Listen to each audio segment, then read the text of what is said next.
Probably not a lot of people thinking about hockey today. It's late June, but we're halfway through, I guess, the off season for the Dells Ducks. It's been a couple months, and there's a couple months to go. And we're going to just check in here with the team owner, Sean Falzone, and just go through a few things. The primary thing, I think, Sean, right now is the schedule. I know you sent it out recently, and it's kind of it's not totally finished yet, but most of it is. Let's just go through some of the highlights. The thing that sticks out for me that I really like is that we're opening the season on the road, and we're playing several road games early in the season, which is totally flipped from the last say half dozen years. It just gives you more meaningful games down the home stretch on home ice, right? Yeah, it gives the players a chance to travel right away, which brings them closer together. Right. Instead of playing at home right away like everybody tries to do at the beginning because everybody wants to come to the Dells. So it gives us a little bit of a different look and perspective where the players can spend a little more time right from the start. Right, yeah, and it does take a little bit of pressure off, I suppose, if you have a young team, which I don't know where we're going to be at this year. I'm assuming there's going to be some young players again. Just to be able to play without the pressures of the home crowd, I guess. Yeah, I mean, we got some young players coming in for sure. We got a handful of returners coming back again, so it'll be nice. It'll be a good mix, losing our captain Bryce and Jacobson and a couple of those guys, Ethan Matthews and Adam Brown. Those are definitely big hits from last year, but we're looking forward to the guys we got coming in this season. Right, yeah, I mean, you have to move on. That's junior hockey, I suppose. Yep. Interesting schedule to start out. Probably our biggest nemesis, the Minnesota Moose, the one team in the league that the Dells Ducks have never defeated. So to open with them on the road is a tough test, but nobody's unbeatable. We're going to be going into that with some confidence, I would think. Yeah, so this summer we've been doing a little bit of, we're getting involved with these different tournaments for junior teams, which will be our first year getting involved with that. So it'll give us a little bit of a head start with some of our guys. Right. Some of the guys will be guys that are in different levels, but it'll be a good experience for everybody. It gets them partially most of the guys together, which will be a good start for us. And our goal is to beat the Moose and be this year, have that be the year that we beat them. Right. Now I should correct myself, actually. I said the Moose is the only team the Ducks have not defeated. Technically, they've never defeated the Squatch either, but they've only been in the league for 1 year. So I'm going to give us a little bit of a buffer on that for a few seasons. Although we would love to beat them, I'm sure. Oh, yeah. So two series on the road, September 22-23 in Blaine against the Moose, and then back to the Twin Cities the following weekend to play the Mullets. So some interesting games to start out. I guess probably the best, and another team that's in a rebuild. Or that's starting from the bottom, I suppose, the Mullets, and to gauge us against them right away will be pretty interesting too. Yeah, we're going to have a hard-working team this year. It's going to be fun to see them play. Okay. First home games will be October 7th and 8th, and if I'm not mistaken, that's a Saturday-Sunday set. Correct. So it's nice we don't have to go up against the Friday night football. We can hopefully draw a decent crowd. We'll do our all we can to promote it. Oh, yeah. Last year, the Asante Outlaws, I do believe we beat them at one point. But probably our most heartbreaking defeats came at them. I think they beat us a couple of times in overtime. Correct. And I don't think we were ever blown out by that team, but we had a hard time getting to the finish line. Yeah, they came back at us a couple times and took the wind on us. They're definitely a team that's hardworking. They got a change in the system too with the new coach coming in, so it'll be interesting to see how they recruit and how they're going to be. Oh, really? They have a new coach? Yes. Oh, that's too bad. I'm a pretty big fan of Babineau. I like him. Good guy, definitely. Yeah. Okay, so 7 of your first 9 games are going to be on the road, and then that's followed up by the showcase, which is technically their road games, but 2 of them count as home games. So pretty busy on the road for most of the first 2 months. So that's going to be nice. Let's talk about the the showcases a little bit. Now I know there's 2 down. The worst news coming into this season is the end of the Chicago showcase. That was probably my favorite one, just because you got to see a lot of teams in one building, and so the end of that's very unfortunate. We'll be attending the Blaine showcase, which in past seasons has been a smaller event, but who knows what it'll be like this year.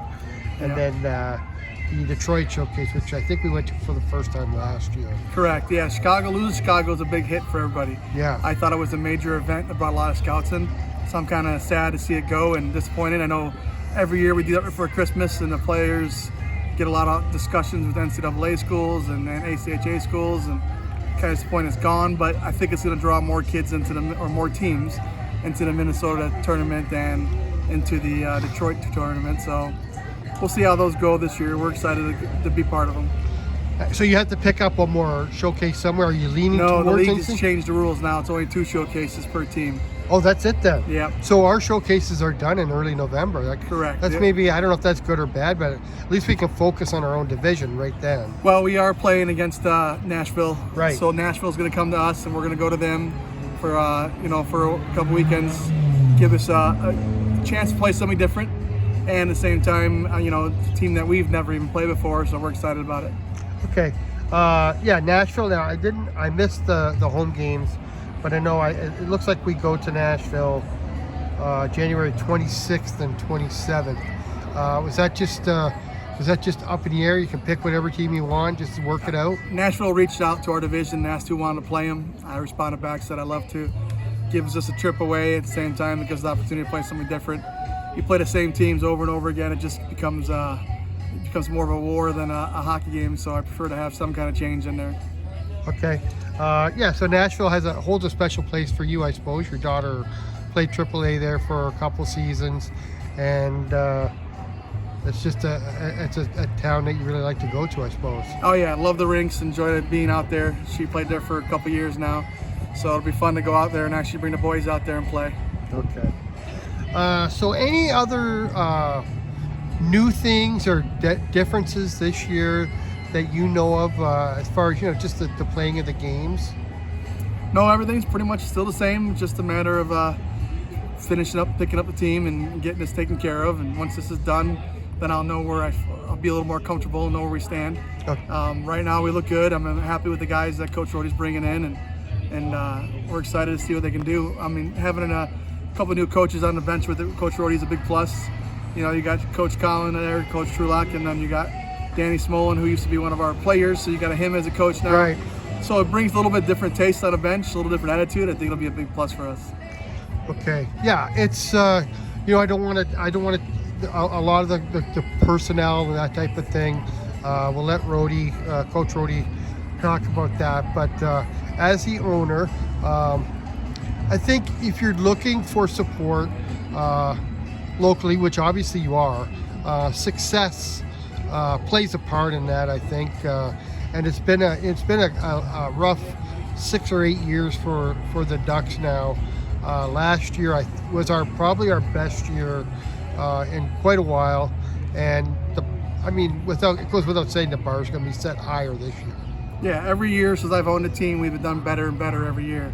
So the goal is to keep moving forward, keep moving up. Our goal is always be in the top 4. So hopefully this year, we were a little bit below that last year, but this year we're hoping to be up there. That way we can have a little better position in playoffs. Generally, confidence has never been a factor for the Ducks, which always shocked me. No matter what, they were always confident that they were going to win the game. Yeah. They weren't as successful nearly as often as they wanted to be, but you just get a different feeling now coming. Like last year was a team that could legit play with anybody in the league. We still had a subpar season, but you just got to be feeling more confident about playing the sort of heavyweights of your division. I think last year we let a couple of our players go at the end so they can get a chance at nationals. Right, yeah. And I think it made a lot of the younger players step up. And as we saw from the end, how we ended the season, a lot of those kids that had no points ended off with 7-8 points at the end of it, because they had to pick up their own roles and realize they could be the ones scoring goals. they could be. They don't have to count on one person. Okay. So I think it was a big help for us in the long run after this season. And even talking to the players now about it, sure they're a little upset at the beginning when these players went somewhere else to play for nationals, but at the same time they realized what it did for them and how much it made them work harder. Yeah, I agree, and I think it's really important to let them have that chance, especially a guy like Bryce Jacobson, who I believe was with our team for 3 seasons, and he endured a lot with our team. He went through the growing pains, and for him to get a chance to go to nationals, I was just so happy for him. Yeah, it was great to see. He was excited about it. We still talk to him every single day, and he's he's still a Duck through and through, no matter what happened. But we gave him the opportunity because we knew they had a shot. They were one of the top teams, and they had a really good shot making it. Of course, they did, so it was a great plus for him. Let's just go a little step further on the aging out players. I know we have at least a couple have committed to schools where they're going to play hockey and get an education. Can you go through some of them? Well, I mean, every one of our guys that aged out so far, every one of them went to college. Oh. So every single person's been there. Ethan Matthews went to Indiana Tech. And then we have Bryce is committed ACHA. We have old players that like Jacob Banke that was with us originally, but he went to ACHA. Adam Brown's going to ACHA. So every one of them so far has been going to colleges and getting accepted. So, we wish them the best of luck, and hopefully they can keep their grades up and still play hockey and have fun. Okay. We'll get a little bit deeper on that with a story or two down the road. But, congratulations on that. That's as important as winning games to most team owners. To get those guys into a college, it only helps your reputation. Yeah, and most of them picked their colleges due to whatever kind of they had, what they got for their grades or scholarships, like that stuff. It came down to money. They did have some NCAA 83 offers on the table, but they decided to go with the program that fit best with them. So, ACHA, NCAA, they all got good options, and everybody seemed happy with the school they picked, so I'm happy for them. Okay. Just to close it out here, I got a couple questions that are different. You can take off your team owner hat and put on your hockey fan hat, I guess. It's no secret that you're a big Chicago Blackhawks fan.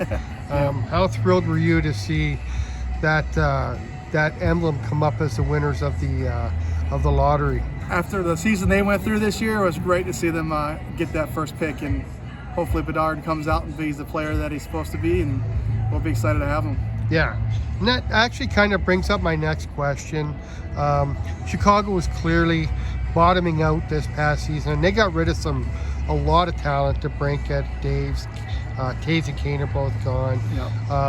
But what it does is it leaves the Chicago team with one of the best players in the world and a lot of salary cap space. So how quick do you think they can turn things around in the Windy City? It looks like they're going to go young.